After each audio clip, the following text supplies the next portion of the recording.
Hi friends, ஆட்டுக்கால் soup எப்படி பண்ணுறதுன்னு பார்ப்போம். இது கழுவுறது மட்டும்தான் கொஞ்சம் கஷ்டம். இதில் கொஞ்சம் சுடு தண்ணியை ஊற்றி ஒரு 5 நிமிஷம் வச்சுட்டு கழுவினிங்களா சூப்பராகிடும். அதுக்கப்புறமேட்டு நல்ல அரிசியை வந்து ஒரு 2 தண்ணி கழுவி கீழே ஊற்றிட்டு அதுக்கப்புறமேட்டு ஒரு 2 தண்ணி கழுவி எடுத்துக்கோங்க. அதுக்கு சின்ன வெங்காயத்தை நச்சு போட்டுக்கணும்.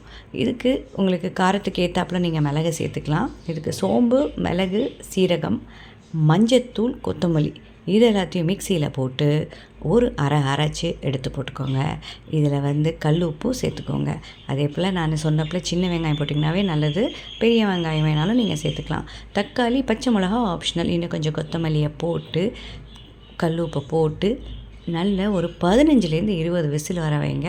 அப்படியே பஞ்சு போல் ஆட்டுக்கால் வெந்துடும். அவ்வளோதான், சூப்பும் ரெடி.